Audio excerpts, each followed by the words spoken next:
Not yet, McGraw. Trying to get on YouTube here. Sometimes it doesn't want to cooperate. Here we go.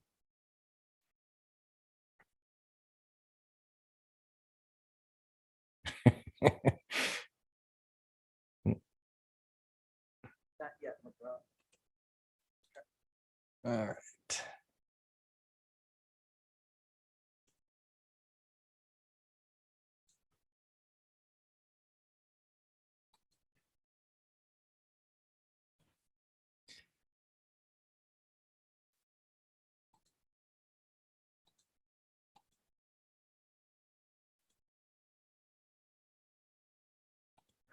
All right.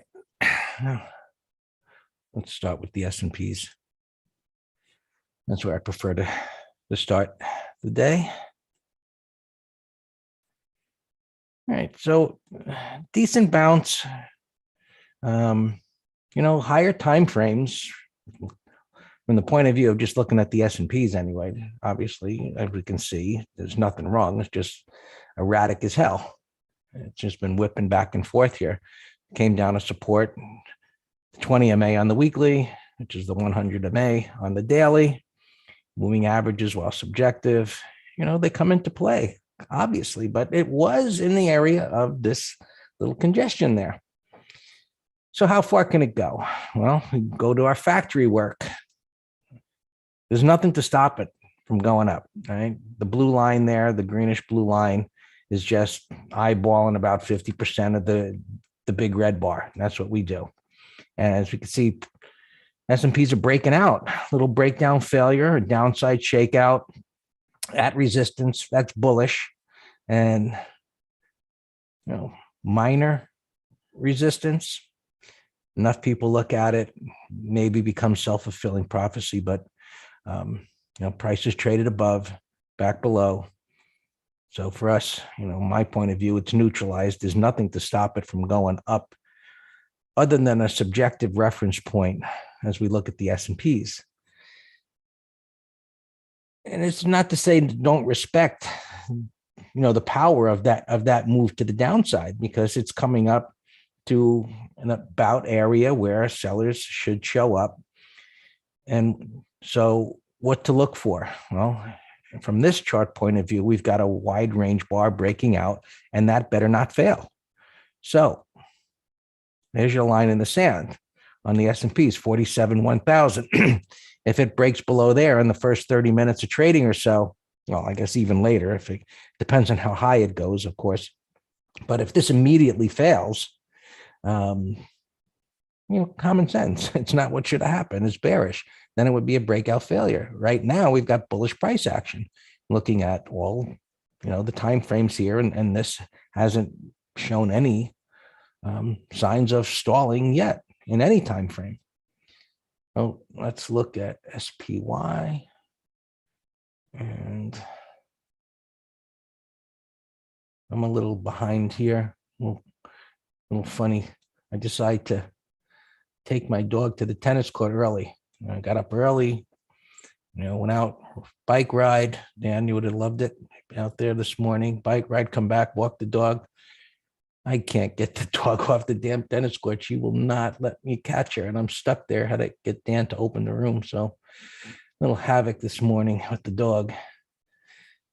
So spiders, where are they? 472-ish up here, gapping above the green bar, relatively close to the 50% mark. Nothing there. 472-ish. Just looking to the left, obviously clearing this. And so why I look at this? Well, I get a different point of view.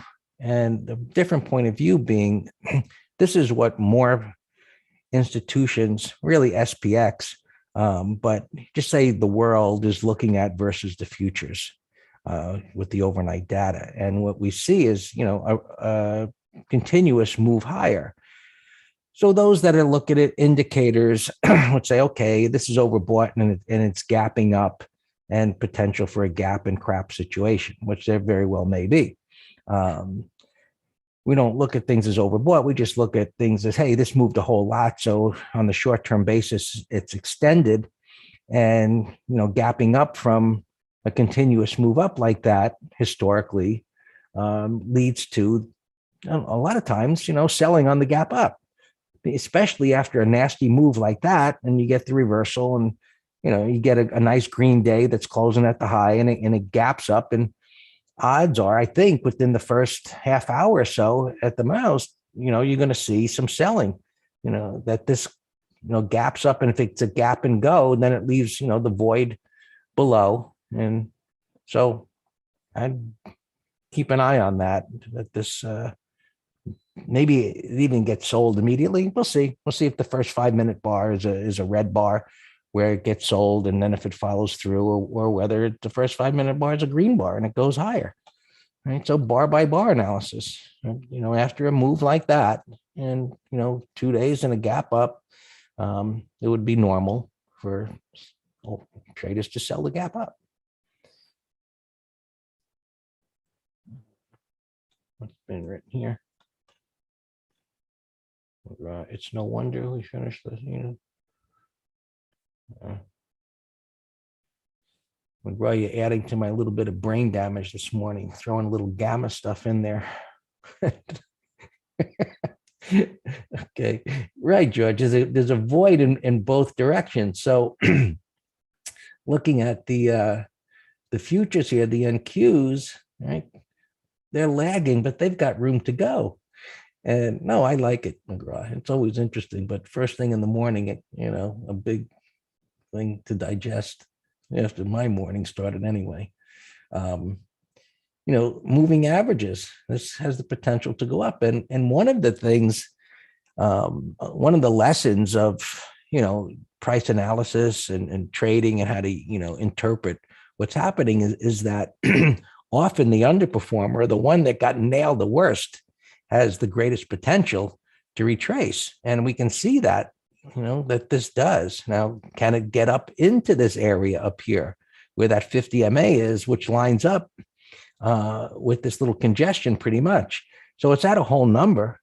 If that comes into some play, but we got a similar pattern overnight of the breakdown, which came right back up, and shorts, anybody that was shorting here, which I tell them, okay, it was reasonable to think that to sell this high, and I'm pointing at the 15-minute chart, after it retraces back up to resistance, to short that, for an intraday scalper kind of a trade. And maybe it comes all the way back down. We don't know. It's just a setup where it broke down and came up to resistance. And so as it, just put yourself in the chart, you short here and it starts rolling over, and now it's right back at you. And look at the whip right there. So short covering, buying. So when I see patterns like this and I see a violent move to the upside, my interpretation of that is, and some might be long anyway, but part of it is going to be short covering, because the pattern supported the idea of a short-term scalp at resistance after this break, even though the depth of retracement was pretty big. A little, just scalding, so to speak, and it cleared these highs and stops over here and just rips it to the upside, and it's got room to continue to move higher. Same thing. Don't break below that bar's low. Russell, it's got resistance right here, pretty large, but similar pattern. SPX today. Again, I'm behind here, but gapping up around here. Just looking at the SPY. Let me take a look.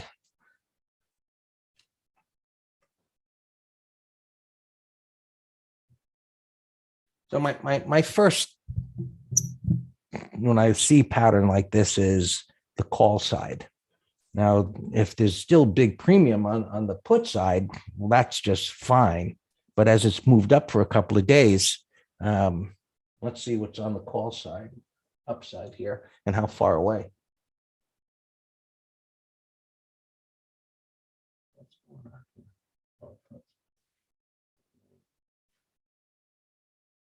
So 47.90. That would be a hell of a move today to get up there. 47.90 and be right up into resistance.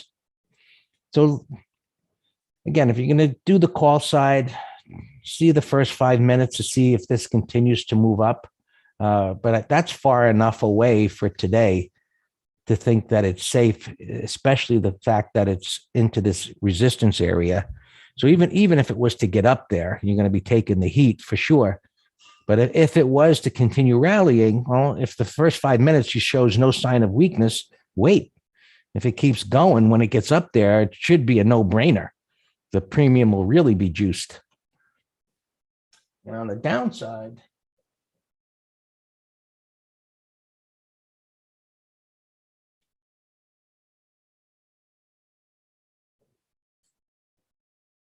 $6.35 or so. I don't know if I want that today. I don't think so. Just 46.35. I don't think it would go down there, but you know what? Kind of respecting the power of this, but that's where I would look. 46.35 is below yesterday's low. And just from the point of view of the first reference point of support is the prior day's low. You do have that support down there. So that, assess the first 5 minutes of trading. And so if it turns out to be a gap up and a sell into there, maybe you get a little further away. So look down there below yesterday's low and up here near 4,800. There's a little premium. There's premium just below that, and it's up into resistance. So either of those areas should be fine. Just assess the first 5 minutes or so of trading to see which way things are going to start going.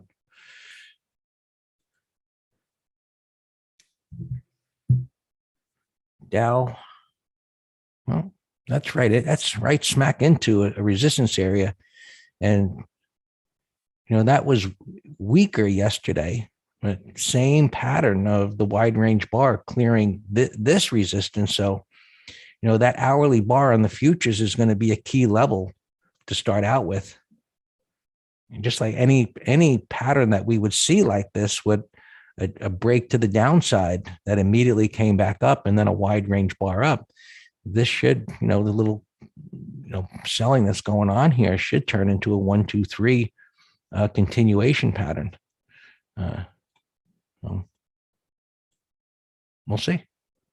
It's starting to pull back here. Right? So this 5 minute chart, let me just drag this up here a little bit. This 5 minute chart is actually a decent long setup, as it makes the lower high and lower low into this area is where, coming down here, as you can see, is where buyers should show up. If it breaks this low, that's just one of the patterns that I look for like this, where it actually breaks the low. I know there's going to be buyers there. So can they hold it or not? We'll see as it gets here. But breaking the low, and then you get a reversal, it's a good long setup. So we'll be watching for that. Bitcoin getting a bounce here. We talked about the potential for the measured move, but the greater than 100% retracement, typically, you do get a bounce, and that helps the broader markets. As we've been seeing how the correlation here. This had set a high, and it was a high in the broader market. So there has been somewhat of a correlation between Bitcoin's moves and the broader equity markets. Crude oil still going up. Wow, what a recovery! But so the oil stocks have been doing so well. There's really nothing to stop it. I'm looking at this in a little bit of awe. Because this, have this move, which created the void up, it should have stopped here, should have been buyers, or went sideways, and it completely fails. And now it's going right back up again. And that's kind of just the craziness that happens in markets sometimes, where this is now becoming a trading range, but a complete recovery. But look at the this bar right here, this whipsaw bar, as it tried to roll over. And that little bit of a shock bar started this move up. And so as it gets closer to this resistance area, you look to the left, there's going to be sellers there. Does it stop at the top? Does it stop here? I don't know. We'll just wait to see a reversal on the daily time frame. Silver, bouncing off of the lows here, just really erratic. Gold. This is just, this, I don't know, let's call it a heart attack pattern. Breakdown and up, breakout and down and back up again. Yeah. And TBT starting to pull in. And so this got the market jittered and it's stabilizing. So the market, we can assume, because they didn't like this, they like that. And so something, to keep an eye on, TBT begin to stabilize here. If it keeps going down, that'll be a plus for equities. And so while that's a plus, say, for the broader markets, this beginning to pull back, we'll see if that is having something of a negative effect on financials, which, just looking at Goldman here, pulling 402, down under this 15-minute bullish consolidation. So something to keep an eye on: interest rates versus financials. And, just pulled back a bunch, things bounce a bit. And let's look at the transports here. There's just trading range going on. Let's grab that. It's kind of in the middle of the range. Maybe it can hold there, give or take. Maybe, the 100, right? 20, 100, about in that area. So, had continuation yesterday to the upside. Things are nearing some resistance, but some subjective. We'll see how things turn up here. Let's just look at the volatility index. It's pulling back here a little bit. Really doesn't tell us much of anything. It's whipped up and back down again. Well, the question is this bounce over or not? I don't know yet. I don't know. It was a nasty drop, and it's coming up to where it should roll back over. Internals, I mentioned yesterday, this got much better. It just touched the upper band. So it's not to an extreme where we'd say it's a buy setup. But one of the things that I've mentioned from time to time is that when you see breadth get up to an extreme, that it's like a heads up warning, as this was here. My comment was it's close enough to be concerned when it was up here. While this wasn't puncturing the upper band and above 0.80, one of my comments has been that 0.80 historically, going back decades, is a bearish extreme. And so this was up into a bearish extreme, and this was close enough. It was like, let's be careful here. And then we got this nasty move. And so when breadth comes down to the area of the zero line, after getting here, you typically get a bounce. And that's what has happened. So now that it's coming back up into here, and what we've talked about, 50% area and so on, it really should, what should happen here, just based on historical patterns, is that this should start to roll. And common sense tells us the further it gets up here, the more this was just another buy the dipper. So, all right, Dan, all yours.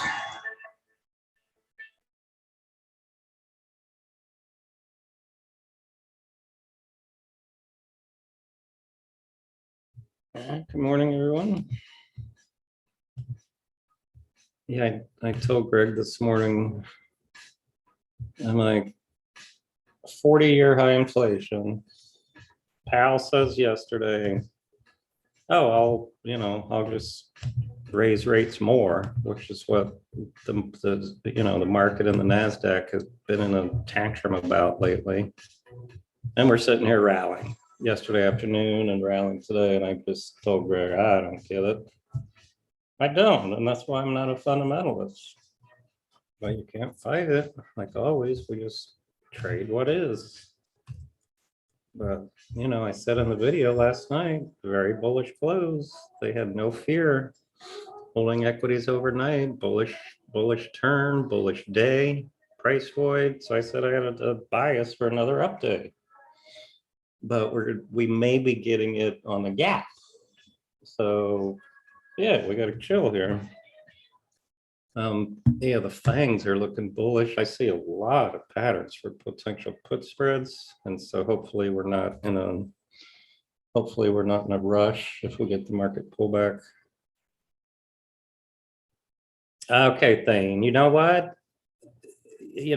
That could have done it, because you remember in the green room yesterday, it happened right at 11:15 when I left. Right at 11:15, the market started ripping, and I came back and I asked people. I said, "What happened?" And yeah, so that kind of explains it. But why are we rallying today on record inflation? Sometimes the market says, "Well, bad news is good news, because then they'll do this and that and that." But I don't know. We can talk about it later. All right, so our only problem child is Facebook call spread. And you know what? My only reluctance, but the pattern was fantastic when we put it on. But part of our checklist is, what are the broader markets doing? And that was my only hesitancy if we got caught in a market turn, which is exactly what happened. So we'll keep an eye on this. I said we could have legged into a condor, but we missed the ideal spot. So all the other opens are fine. I got a big list here. Let's go through them. And Detective, I saw you in here. Yeah, today's zero DT. Oh, zero common sense these days. Yeah, I don't know, Stephen. So Detective, I have a big list of candidates here for put spreads. So I'll tell you. So get a pen and write them down, if you will, or anybody else who likes put spreads. Jets, nice sideways action after greater than 100% retracement. So Greg, today's MT Live is retracements. Here's a great example. We did 80-90% retracement off a retest. Well, here's a deep retracement. Here's a deep one, shallow, up, greater than 100 now, and it's bullish price action. So there's one. And Paul, that's the textbook answer, correct? But we'll keep an eye on it to see if we need to hit the eject button any quicker. Lulu, here's our 1, 2, 3 from yesterday. I think we looked yesterday and there was not enough juice. Yes, Snow, I posted in Telegram. Snow's a definite candidate. I have it here in the middle chart. VGR, here's another 1, 2, 3. So I would never do this one directionally. Came down hard and you got all these bars to the left. But if there's any juice for the 11, it's gapping over this 15-minute base. I would take it, but I seriously doubt. Yeah, oil's been strong. Halliburton yesterday, I was saying I wanted to get on this on a pullback for a core. Look at that monthly, multi-year consolidation. Detective DKS, sloppy bottoming pattern. Folks, seriously, this retracement, it's MT Live. It's one of like the topics that is so powerful, and you'll never look at a chart the same. So look here. Here's 100% retracement. And now here's a higher low bottoming pattern at the 200 with a bullish close. Yeah, hey Paul. Yeah, Paul, see where you're typing to us, the drop down. If you can change it to the word everyone, there you go, thanks. So this is a great put spread candidate. Maybe the 105s detective way down here under multiple 15-minute pivots. Detective, I can't give you a blanket answer, but hopefully we're not going to be in a rush because we're gapping up and starting to get extended. But I can't give you a blanket rule because, maybe we trigger one and not the other. I don't know. It depends how they set up. Look at FXI 15-minute chart yesterday. That, folks, is what we call a late day breakout. You remember one of you, we were talking about a couple breakouts into the close yesterday, and I said, well, that one's technically not one because it was down on the day and then it, bobbled around this and that. But this gapped up. Initial move in the morning, tight consolidation into the 20. So here is another fantastic put spread candidate under yesterday's low. See if you can get the 37s, detective. That's a beautiful new low failure. And here you go again, greater than 100% retracement. See that? From the retracements we measure from pivots. So this pivot to this pivot, and it just blasted through that pivot. I got a price void after a new low. So that's fantastic. Pick gapping up, looks like a toy, no interest. Microsoft, I noticed here, strong pre-market. So say this is not a late day breakout pattern 15, but it was still bullish. It just doesn't get that title of a late day breakout. So it's making the turn, has a price void, and so Microsoft, put that on the list. Hua, we gave this yesterday to buy half lot into the close, and then I had changed it over this pivot. Now it's gapping over it, so we're gonna have to work. No, it was Futu, my bad. Futu, beautiful bottoming pattern here. Beautiful daily, weekly. So let's watch that on a pullback, and also detective put spread, because anything that's a directional is a put spread candidate. Our LCID, we're already in it, but it's holding well. Look at that beautiful 15. AMBA is gapping up, sloppy. So I would never touch this as a directional. But if we can do the 150s for Friday, we've now got 3 full days.